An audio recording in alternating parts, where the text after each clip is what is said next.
मैं थोड़ा सनका हुआ इंसान हूँ। हर चीज के बारे में सवाल जवाब करता रहता हूँ, कुरेद कुरेद के पूछता हूँ। यही है मेरा कैरेक्टर। गायत्री ने बताया था। क्या बताया था? कि वो चाचा ही सब कुछ है, वो हाँ कहेंगे तो शादी होगी। लाडली है ना, इसने जब तुमसे शादी करने की बात छेड़ी तो मैं बिना कोई फॉर्मेलिटी के खुद तुम्हारे घर पर चला आया। आप और आपकी बेटी हमें बहुत पसंद आए। पर मुझे पसंद आएगा तभी ये शादी होगी ना। अब मैं ऐसे सवाल कर रहा हूँ, इस बात का बुरा ना मानना। दरअसल मेरे बड़े भाई यानी इसके पिताजी पुलिस वाले थे जो बहुत ही ईमानदार थे, लेकिन फायदा क्या, पूरी जिंदगी एक घर भी नहीं खरीद पाए। अब शादी के बाद इसे तकलीफ ना उठाना पड़े, इसीलिए मुझे ऐसे सवाल करने पड़ रहे हैं। तुम्हारे बेटे के गुण वगैरह तो अच्छे हैं, लेकिन ये रोकड़ा वोकड़ा भी जमा किया है क्या? किसी के आगे हाथ ना फैलाने पड़े, इतने पैसे हैं सर। हम इज्जतदार लोग हैं। मैं गायत्री को बहुत खुश रखूंगा। इज्जतदार लोग यानी? 3 पीढ़ियों से इस देश के लिए प्राण त्यागने वाला परिवार है। इस देश के लिए हमने कितना खून बहाया है, ये शोकेस में देख लीजिए। उसमें रखे मेडल बताएंगे हमारे परिवार की कहानी।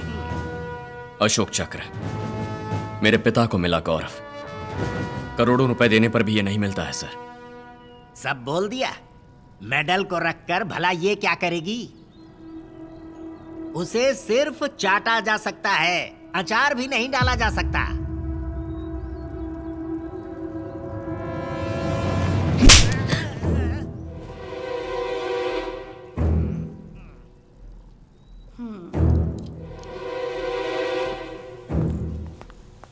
चंद्रू, ये सब क्या है? उम्र का लिहाज किए बिना चाचा पर हाथ उठाया तुमने? कौन? ये उम्र में बड़े हैं? सोचा था सिर्फ बाल ही पके, इनका दिमाग भी पक गया है। तुम्हारी खातिर इन्हें जिंदा छोड़ रहा हूं, ले जाओ इन्हें। How dare you! ये मेरे पिता के समान है। माफी मांगो। माफी मांगे? अच्छा है खून नहीं किया। मैं जब भी उस मेडल को देखता हूं तो लगता है मेरे पिताजी मेरे साथ हैं, और उनके बारे में इन्होंने ऐसा कहा। ठीक है, मैं मानती हूँ गलत बोला, लेकिन जब तक तुम माफी नहीं मांगोगे, ना मैं तुम्हारा चेहरा देखूंगी और ना ही इस घर में आऊंगी।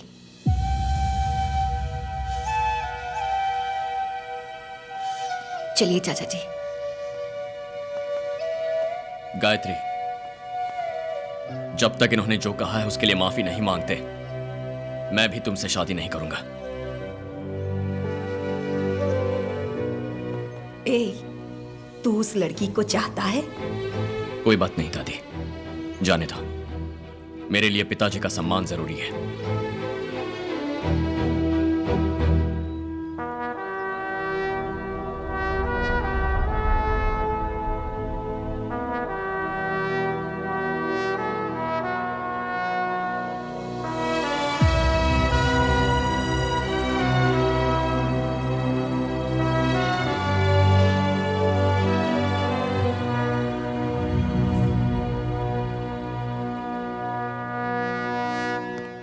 Good morning madam. चंद्रू, मैंने तुम्हें कॉल किया था, पर पता चला तुम निकल चुके हो। दादी को कुछ नहीं हुआ, छोटी सी हेड इंजरी है, नथिंग सीरियस। वो हॉस्पिटल में है, शील बी फाइन। दादी के होश में आने पर ही पता चलेगा कि एग्जैक्टली कितना पैसा और जेवर गए हैं। मुझे उसकी फिक्र नहीं, पिताजी का मेडल चोरी हो गया।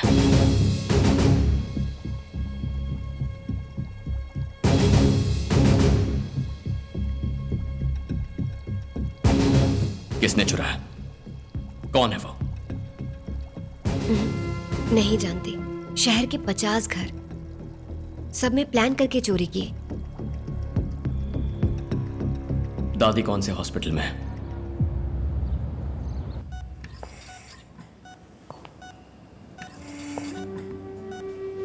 इस बार आपको अकेला छोड़कर जाने में पता नहीं क्यों अजीब सा लग रहा है दादी। मेरे बेटे का कितना बड़ा सपना था ये पता है? तुझे इस वर्दी में देखना चाहता था वो। तुझे इस वर्दी में देखते ना तो उनका मन भर आता। समझ नहीं आता, तेरे दादा को और पिता को ये सौभाग्य नहीं मिला। मेरा पोता पिता को ये तोहफा नहीं दे पाया, लेकिन मैं भाग्यशाली हूँ। तेरे दादा को देखा, अपने बेटे को देखा और अपने पोते को भी देख लिया। चलता हूँ दादा।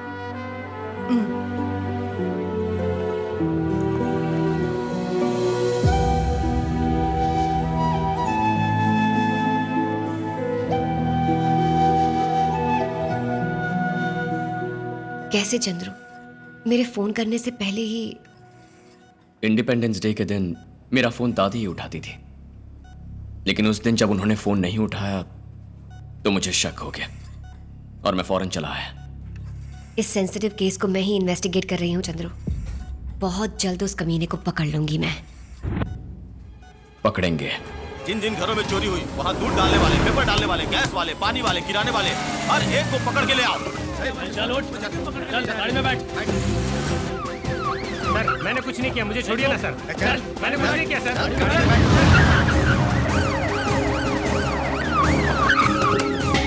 है सर?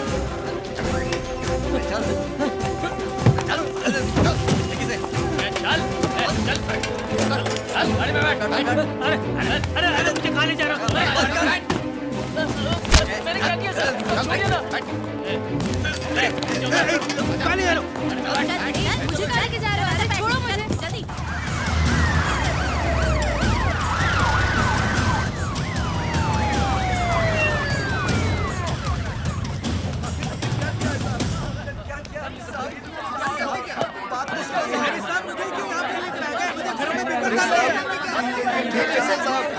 ये बहुत नाइंसाफी है साहब। चंद्रू इस तरफ आओ।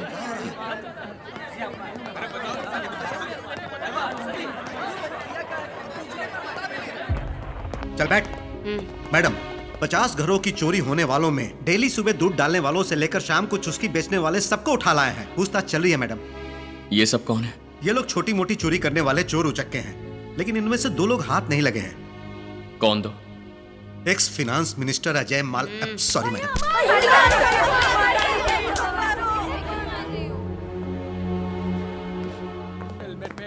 चंद्रू पहले ही 15 अगस्त के दिन इसी एटीएम में चोरी हुई है। उन्हें जब रोक रहा था तो उन्होंने मुझे बहुत मारा भैया, इसीलिए कह रहा हूं। चंद्रू कैसा भी क्राइम क्यों ना हो, इन्वेस्टिगेशन हमेशा बॉटम में रहने वाले क्रिमिनल से ही शुरू की जाती है, तभी कोई क्लू मिलता है। और तुम हो कि मुझे रोकेगा एटीएम में जाने से? मुझे रोकेगा तू? हम पैसे ना निकाले, चुप रह तू। चंद्रू मैं तुमसे बात कर रही हूँ। तेरी तो तू मुझे रोकेगा? हाँ मुझे रोकेगा? उम्र का लिहाज कर रहा हूँ तो सर पे चढ़ रहा है। हाँ? तेरी इतनी हिम्मत? सर सर सर इसकी गलती है सर, एटीएम में नहीं जाने दे रहा सर। सर सर मैंने क्या किया? क्या किया? आप कॉलर क्यों पकड़े? सर मैंने क्या किया है? ये अखबार उठा।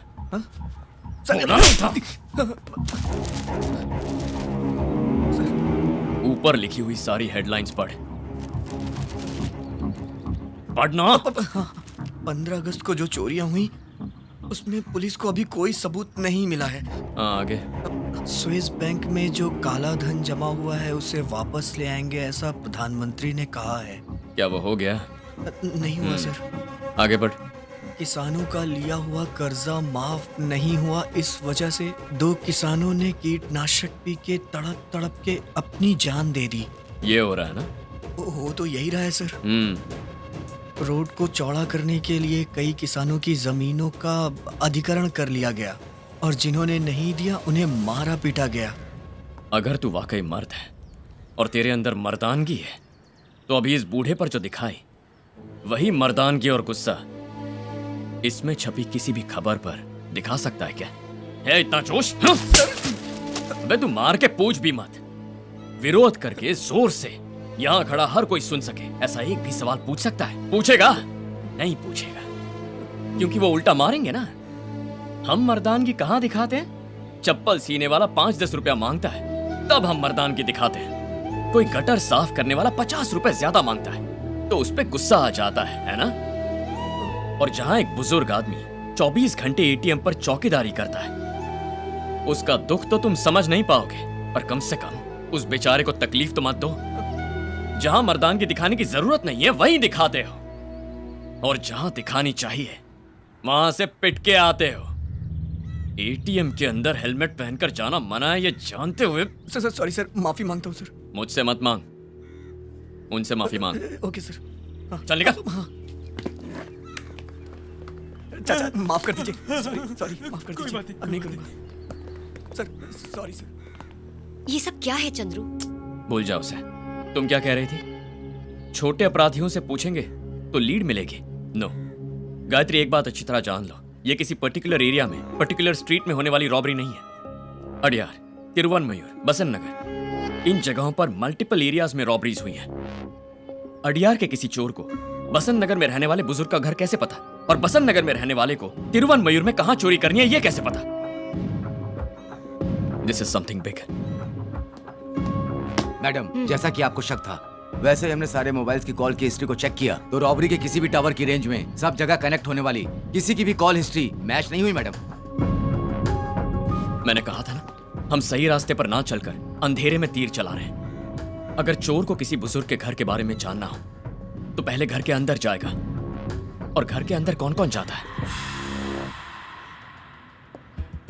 पानी सप्लाई करने वाला, अखबार वाला, दूध वाला, केबल ऑपरेटर्स, घर के नौकर, sales reps, medical reps, courier वाले, water purifying service, gas cylinder वाले, होम मार्केटिंग वाले, और ये बूढ़े लोग हैं तो फैमिली डॉक्टर्स भी जाते हैं। अगर इनमें से कोई नहीं है तो फिर कौन है? मैं I coming madam? Yes. Plumber को फोन किया, वो आ ही नहीं रहा मैडम। आप उसे धमकाएंगे तो अच्छा रहेगा। बाथरूम के नल में पानी नहीं आ रहा मैडम। मेरे बाथरूम में भी पानी नहीं आ रहा, ये भी कोई प्रॉब्लम है? चल जा। सुनो, उसके लिए डायल फॉर हेल्प नाम की डेटा सर्विस है ना, उनको फोन करके प्लम्बर, इलेक्ट्रिशियन, एसी मैकेनिक, जिसकी सर्विस चाहिए बोल दो, वो घर पे भेज देंगे। कमिश्नर एसी मैकेनिक से इंटरनेट तक के लिए वही फोन करते हैं। अब जाओ ना।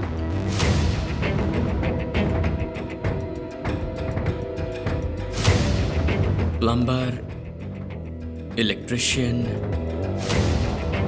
एसी मैकेनिक, हम इन्हें कैसे भूल गए?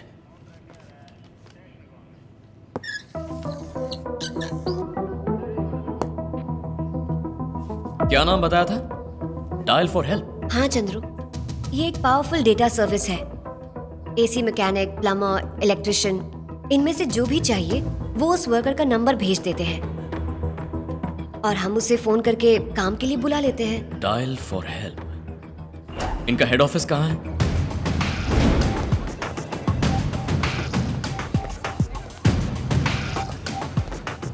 एक्सक्यूज मी, मैनेजर कहाँ है? वहाँ उस तरफ madam. Hi, Hi. I am ACP Gayatri. Take your seat. Thank you. Independence day पर जो मास रॉबरी हुई है उस बारे में आपकी हेल्प चाहिए। समझी नहीं, मैं कैसे? ये जो डायल फॉर हेल्प की सर्विस है, इसके बारे में हमें डिटेल में समझाएंगी प्लीज? इंडिया में जितने भी हैं मशहूर landmarks like coffee shop, hotels, restaurants, railway stations, airports etcetera etcetera, ये सारी डिटेल्स हमारे पास हैं। This is a data service company. जो रॉबरीज हुई उनका हमारी कंपनी से क्या संबंध? बताता हूँ। ये जो इन्फॉर्मेशन मिलती है उसका क्या करते हैं आप लोग? अगर मैं आपको ठीक से कहूँ तो कोटम पेटी से चढ़कर कोई कोयम्बटूर में उतरता है तो उसकी जेब में पैसे तो होंगे, लेकिन एक एरिया से दूसरे एरिया की बस में कैसे जाना है, किस होटल में इडली सांभर मिलेगा, किस होटल में अच्छी कॉफी मिलेगी, वो नहीं जानता है। तो डायल फॉर हेल्प में फोन करना ही काफी है। उसे जो इन्फॉर्मेशन चाहिए वो हम उसे देंगे। हमारे पास सारी इन्फॉर्मेशन हैं। ऐसे ही अगर ये बता देंगे कि एमपी एमएलए वगैरह कहाँ है तो अच्छा रहेगा। उन्हें चुनाव के वक्त देखा था, उनका थोपड़ा भूल गया हूँ। सही कहा ना मैडम? कुमार, ये सवाल मेरा नहीं है, जनता का सवाल है मैडम। आप बताइए। सिर्फ बाहर के ही लोगों को नहीं, शहर में रहने वाले लोगों को भी हम इन्फॉर्मेशन देते हैं। एक घर के काम के लिए इलेक्ट्रिशियन से लेकर एसी मैकेनिक तक की सर्विस हम प्रोवाइड करते हैं। That's why we are here. देश को दहलाने वाले आतंकवादियों की एक्टिविटीज पर निगरानी रखने वाली नेशनल सिक्योरिटी एजेंसी जो रिसर्च करती है, उससे ज्यादा एक आम इंसान की जरूरतें होती हैं, और उन्हें पूरा करने के लिए कॉर्पोरेट कंपनी जो रिसर्च करती है वो ज्यादा जरूरी है, यही कह रही है ना? आप पुलिस वाले हैं? मिलिट्री। लोगों के बारे में इतनी सेंसिटिव इंफॉर्मेशन इकट्ठा करके रखी है, इसका मिसयूज होने का चांस नहीं है? Impossible. We are using a strong security protocol. अगर मैं एक मोबाइल नंबर दूं तो उस नंबर से सर्विस के लिए फोन हुआ है या नहीं, ये आपके डायल फॉर हेल्प के डेटाबेस से चेक कर सकती है? Of course. एक बार अगर कोई हमें कॉल करता है, किसने कौन सी सर्विस मांगी है, कौन सर्विस के लिए गया, उसका डेट एंड टाइमिंग हमारे डेटाबेस में सेव हो जाता है। परफेक्ट। कुमार सर, जिन घरों में चोरी हुई ये उन 50 घरों के सदस्यों के मोबाइल नंबर हैं। इनमें से किस किस ने डायल फॉर हेल्प को कॉल किया था बता सकती हैं? 99-401-25252।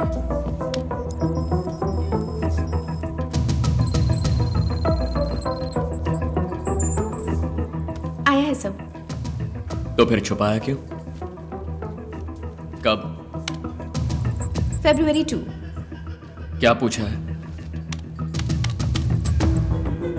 प्लम्बर। सर्विस के लिए किसका नंबर दिया? मारी मुत्तू का। मारी मुद्दा। गायत्री, अगला नंबर बताओ। 96290-33887। 33887।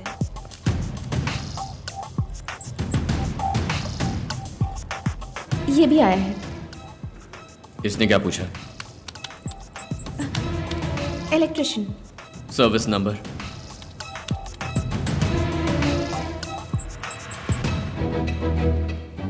हाँ, वही नंबर। प्लम्बर और इलेक्ट्रिशियन को एक ही नंबर कैसे दिया गया? So everything is computerised. कुछ समझ नहीं आ रहा। कुमार सर, इस एड्रेस पर जो मारी मुत्तू है उसे उठा लो। Yes sir. ये सारे नंबर्स एंटर करो।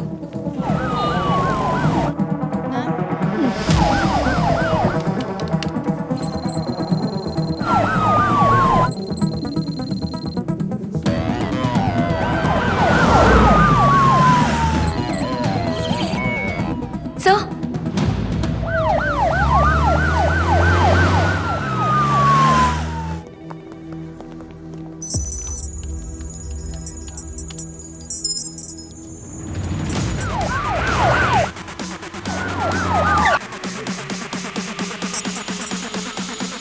यहाँ पे मारी मुत्तू का मकान कौन सा है? ऊपर दूसरे माले पे। हटो, हटो, सामने से हटो।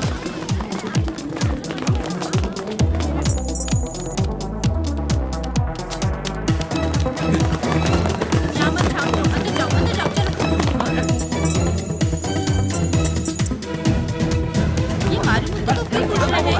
ये पुलिस क्यों आई है यहाँ पर?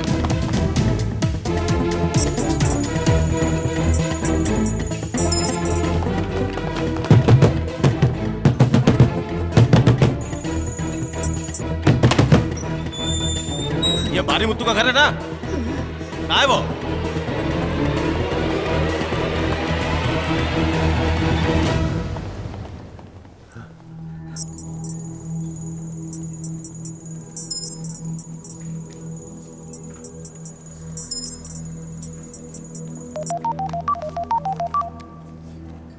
सर, वो मारी मुत्तू मर चुका है।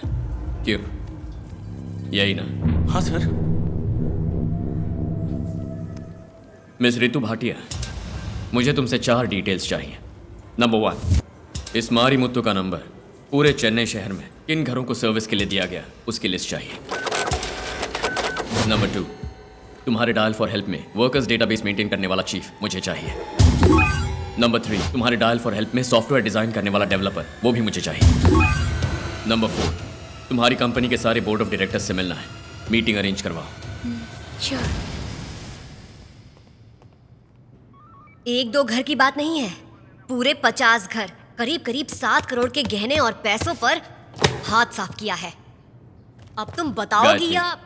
माँ जी, इस केस का पहला क्लू आपके पति का मोबाइल नंबर ही है। बताइए माँ जी, आपके पति का नंबर यहाँ कैसे? मेरे पति को मरे हुए 2 साल हो चुके हैं। अब उनके नंबर के बारे में पूछेंगे तो मैं क्या बता सकती हूँ? मरे हुए इंसान के ऊपर चोरी का इल्जाम लगा के पूछताछ कर रहे हो, ये कहाँ का न्याय है? आपके पति ने पहले कभी प्लम्बर का या इलेक्ट्रिशियन का किसी कॉर्पोरेट कंपनी में काम किया? नहीं, मेरे पति ने किसी कॉर्पोरेट कंपनी में काम नहीं किया। कॉर्पोरेशन में काम करते थे वो।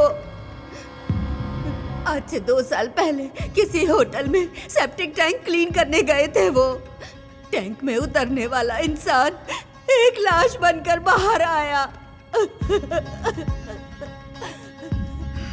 जरा एक लेकिन मिनट, गायत्री, इन्हें जाने दो।